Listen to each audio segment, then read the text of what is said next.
From the book Visioneering by Andy Stanley. The chapter Moral Authority, pages 186 through 189. In our generation, no one has demonstrated the power of moral authority more than Mother Teresa. She embodied her vision. She never required anyone to do anything she had not already done herself. Skeptics threw rocks at her theology, but never her character, and for that reason, the stone throwers always came off looking rather foolish. Her vision was to establish an order of nuns whose sole purpose was to care for those who live in conditions unworthy of human dignity. In 1948, she cast her vision to the Vatican, and 2 years later, the Missionaries of Charity was officially sanctioned by the Church. The charge was to seek out and care for the poor, abandoned, sick, and dying. Consistent with her vision, Mother Teresa chose the streets of Calcutta as her parish. It was there that she unintentionally carved for herself a reputation that would win the respect of the world.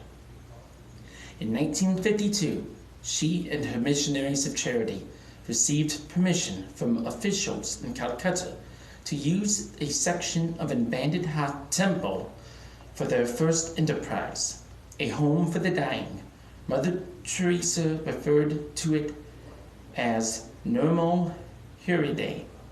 Here, the poor of Calcutta, who often died alone in the streets, could find comfort and cleanliness in their final hours.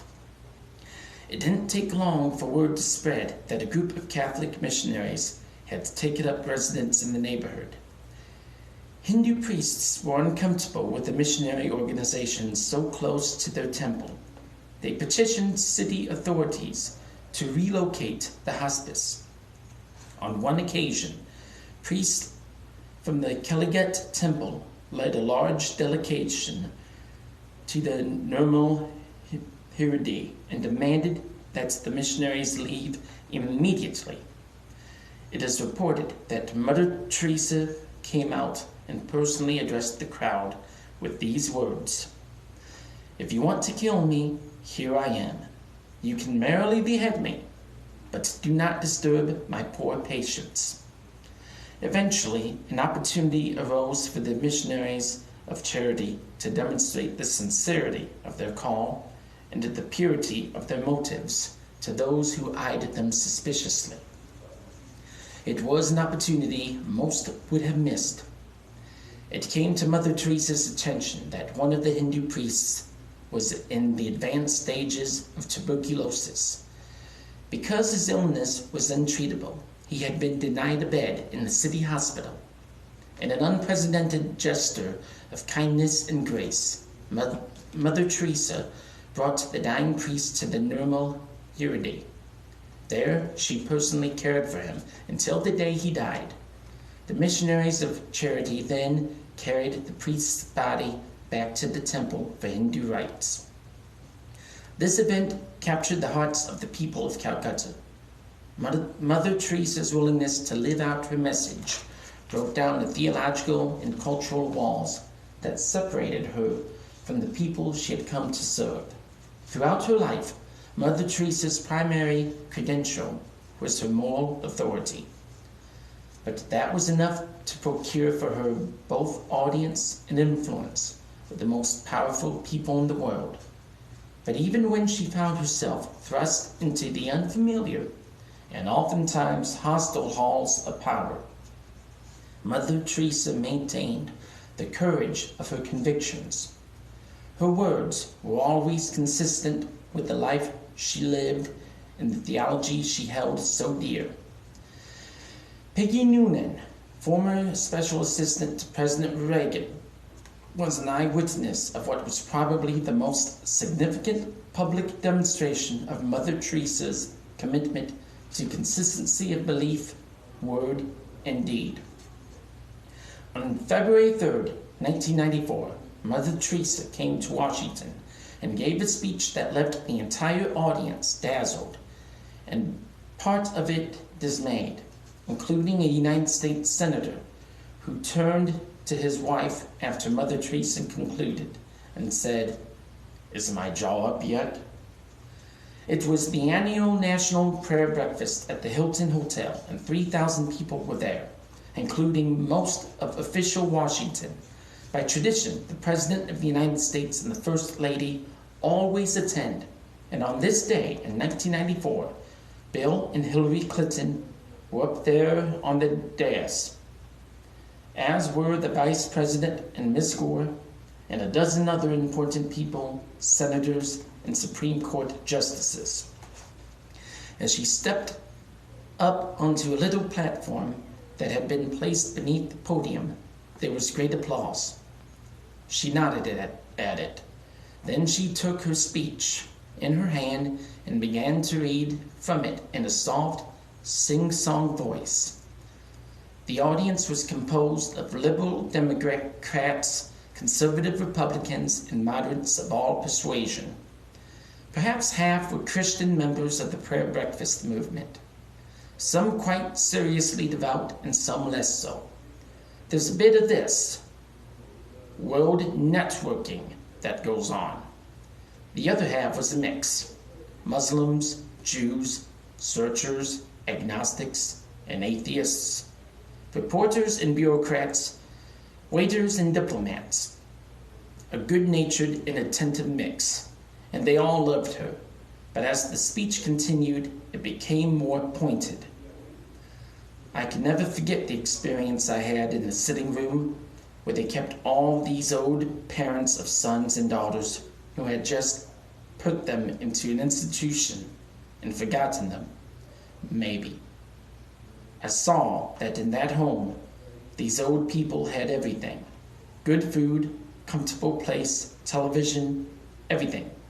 But everyone was looking toward the door, and I did not see a single one with a smile on their face. I turned to his sister and I asked, "Why do these people who have every comfort here, they are looking toward the door? Why are they not smiling? I'm so used to seeing the smiles on our people. Even the dying ones smile." And sister said, "This is the way it is nearly every day. They are expecting, they are hoping that the son or the daughter will come to visit them. They are hurt because they are forgotten." She continued, "But I feel that the greatest destroyer of peace today is abortion, because Jesus said, 'If you receive a little child, you receive me.' So every abortion is the denial of receiving Jesus, the neglect of receiving Jesus." Well, silence. Cool, deep silence in the cool, round cavern for just about 1.3 seconds. And then applause started on the right hand of the side of the room and spread and deepened, and now the room was swept with people applauding. They were not stopped for what I believe was 5 or 6 minutes. But not everyone applauded. The President and First Lady, seated within a few feet of Mother Teresa on the dais, were not applauding. Nor were the Vice President and Miss Gore. They looked like seated statues at Madame Tussauds. They glistened in the lights and moved not a muscle, looking at the speaker in a determinedly semi-pleasant way.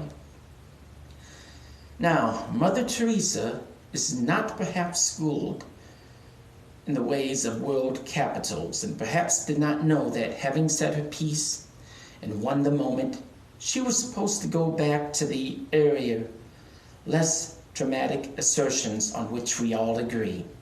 Indeed, she said this: "Abortion is really a war against the child, and I hate the killing of the innocent child, murdered by the mother herself. And if we accept that the mother can kill even her own child, How can we tell other people not to kill one another?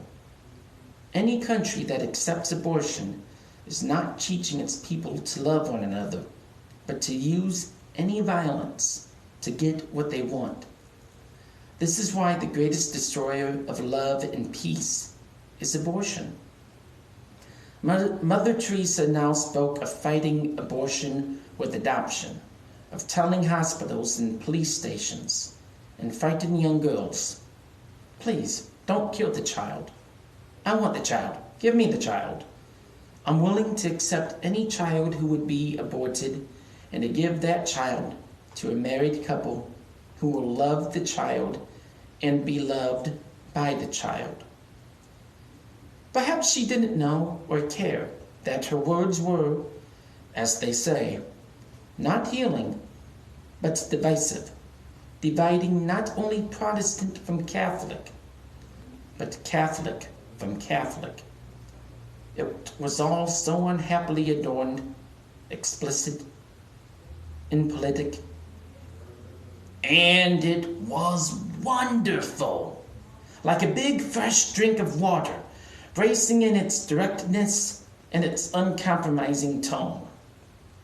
And Mother Teresa seemed neither to notice nor to care. She finished her speech to a standing ovation and left as she had entered, silently, through a parted curtain and a flash of blue and white. She could do this, of course, because she had a natural and unknown authority.